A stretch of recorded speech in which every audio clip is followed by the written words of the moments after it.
Savoir FM, le journal.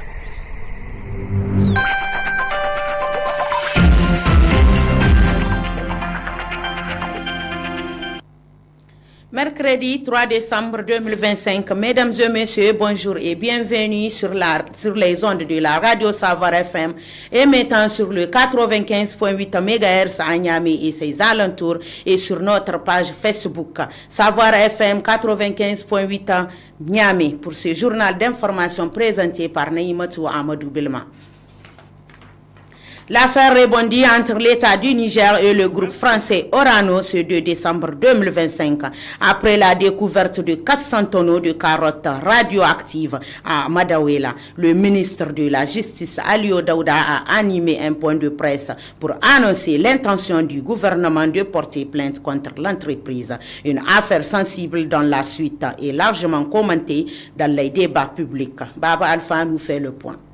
La découverte des 400 tonneaux de carottes radioactives à Madaouela vient alimenter la crise déjà tendue entre le Niger et le groupe nucléaire français Orano. Le point de presse du ministre de la Justice et des Droits de l'Homme, garde des Sceaux, Alio Daouda, a fait suite à un communiqué d'Orano publié le 27 novembre 2025, dans lequel le groupe français faisait part de sa condamnation du transport illégal de l'uranium entreposé sur le site de la Somaïre et à la découverte des 400 tonneaux contenant de la carotte radioactive dans le département d'Arlit. Le garde des Sceaux a annoncé que le gouvernement nigérien allait porter plainte contre l'entreprise française, dénonçant une situation grave et sensible qui met en jeu la souveraineté nationale et la protection de l'environnement.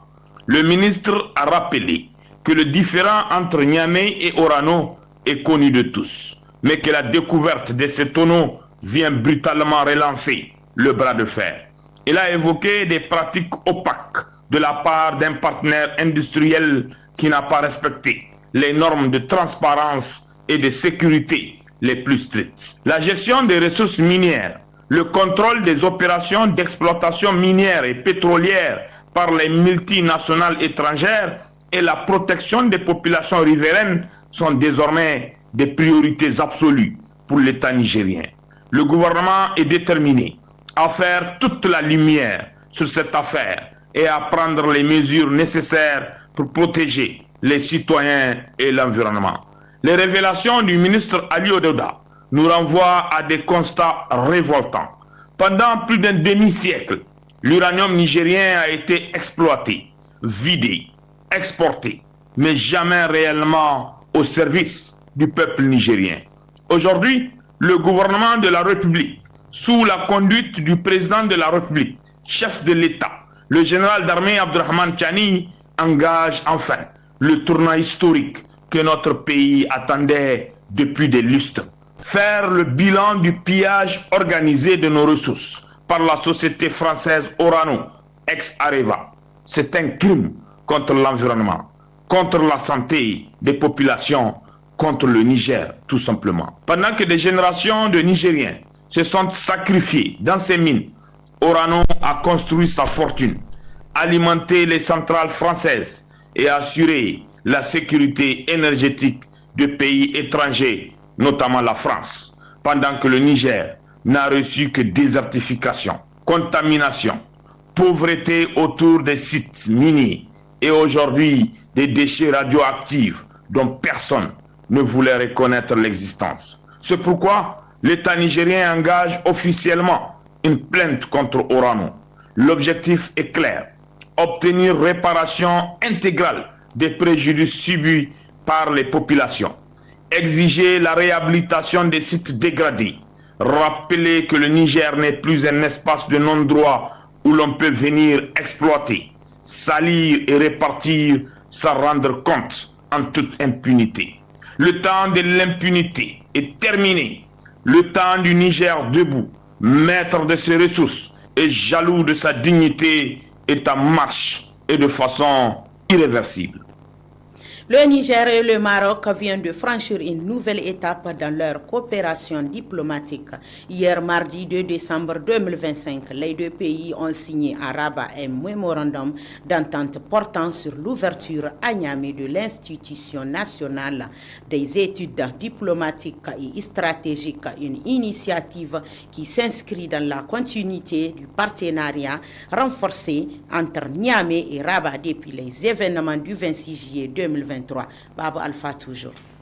La signature du mémorandum d'entente entre les ministères des Affaires étrangères du Niger et du Maroc marque un pas important dans la coopération entre les deux pays. L'ouverture prochaine à Niamey de l'Institut national des études diplomatiques et stratégiques, l'INEDS, est un projet majeur qui vise à renforcer la formation diplomatique, les compétences en négociation et la rédaction d'accords, notamment dans les secteurs miniers, pétroliers et stratégiques pour l'économie et le développement du pays. Le Niger a un besoin crucial de renforcer ses capacités diplomatiques pour mieux défendre ses intérêts sur la scène internationale. L'INEDS répond à ce besoin en offrant une formation de qualité aux diplomates nigériens et en appuyant les ministères sectoriels dans la négociation des contrats sensibles. Rappelons-le, le Maroc est un partenaire privilégié pour le Niger dans ce processus. Fort de son expérience diplomatique reconnue, le Maroc apporte son expertise pour aider le Niger à maîtriser davantage ses enjeux stratégiques et à valoriser ses ressources naturelles. La signature de ce mémorandum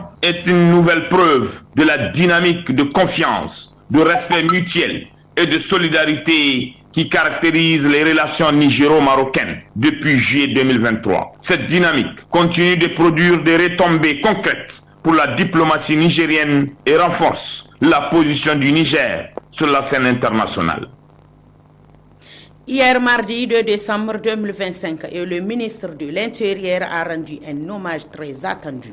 Le préfet de Bilma et ses 4 compagnons enlevés en 2024 puis libérés en octobre 2025 ont été décorés par le ministre d'État, ministre de l'Intérieur, de la Sécurité publique et de l'administration du territoire, le général de division Mohamed Toumba, lors d'une cérémonie organisée au sein du ministère.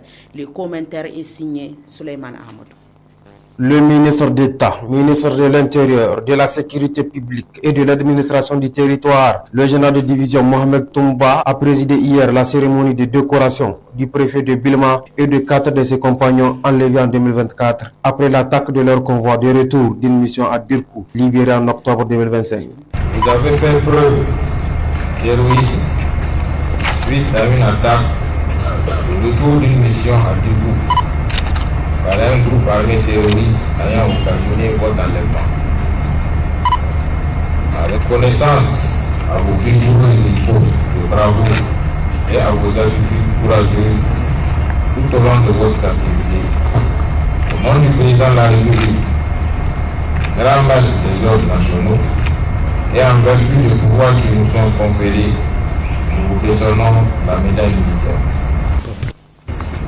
Attribution de la médaille militaire à titre posthume. La croix de vaillance avec palme est attribuée à titre posthume à l'officier de la garde nationale du Niger, Oumar Kimba, matricule OA sur SM, commandant le groupement de Bilma.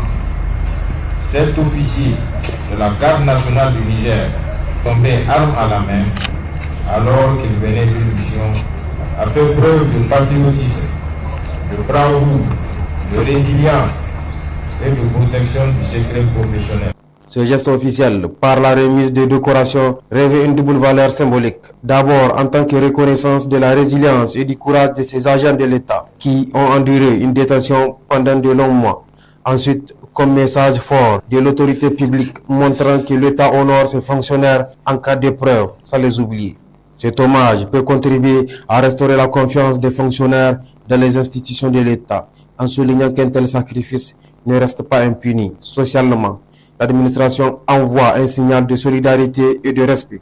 Toutefois, pour que cette reconnaissance produise pleinement ses effets, elle doit s'accompagner d'engagements plus larges, amélioration de la sécurité des déplacements, protection renforcée des agents sur le terrain et une stratégie claire de prévention des enlèvements. Les services des relations publiques et de communication de la Direction générale des douanes ont annoncé une saisie d'envergure effectuée par les agents de douane au bureau des douanes de Niamey-Route, sous la direction à la chef du bureau, la lieutenant-colonel Fatoumata Salifou Marafa. Cette saisie présentée lundi dernier est un exemple de l'engagement des agents des douanes à lutter contre les infractions douanières et à protéger les intérêts du Niger. Baba Alpha nous rapporte les précisions de la cérémonie de présentation de la saisie.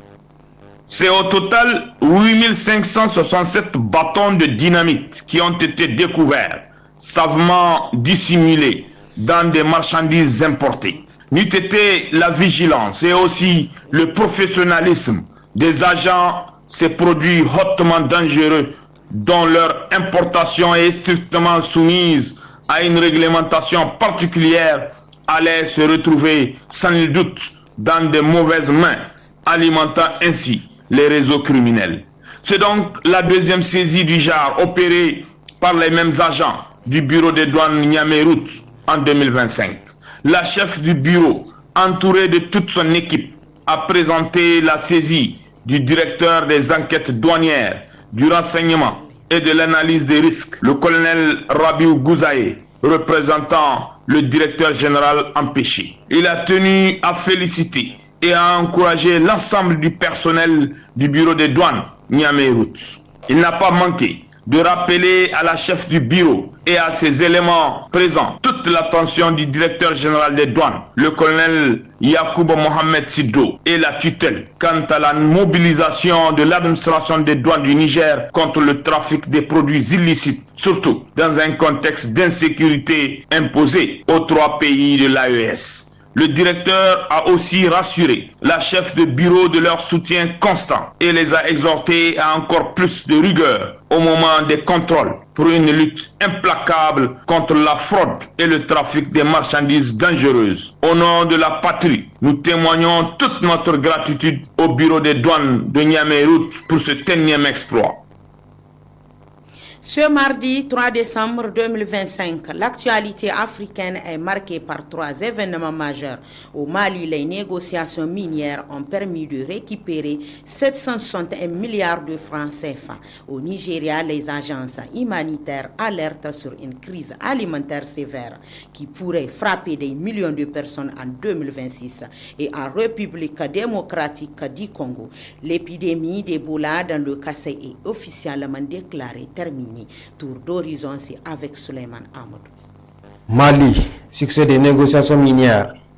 Au Mali, la commission spéciale en charge des négociations avec les compagnies minières a annoncé la récupération de 761 milliards de francs CFA, soit presque le double de l'objectif initial de 400 milliards. Ce résultat témoigne de la volonté du gouvernement de renforcer les finances publiques et de rééquilibrer les accords miniers. Une victoire qui pourrait redonner confiance dans la gestion des ressources naturelles du pays.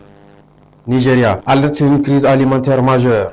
Au Nigeria, les agences humanitaires tirent la sonnette d'alarme. Des millions de Nigériens risquent de souffrir de faim sévère en 2026. Cette situation est due aux violences persistantes dans le nord-est, aux attaques armées et à la baisse des aides internationales. Les autorités et partenaires humanitaires sont appelés à agir rapidement pour prévenir une catastrophe alimentaire imminente. RDC, fin officiel de l'épidémie d'Ebola dans le Kasaï. En République démocratique du Congo, les autorités de l'OMS ont déclaré la fin de l'épidémie d'Ebola dans la province du Kasaï après 42 jours sans nouveau cas. Cette annonce marque un succès majeur pour les équipes médicales et le système de surveillance, tout en renforçant la confiance des populations locales dans la lutte contre les maladies épidémiques. Voilà, c'est tout pour ce journal d'information. Merci de nous avoir suivis. Nos programmes continuent sur nos différentes plateformes médiatiques, Savoir FM et Web, la passion de faire savoir. Merci et au revoir. Savoir FM, le journal.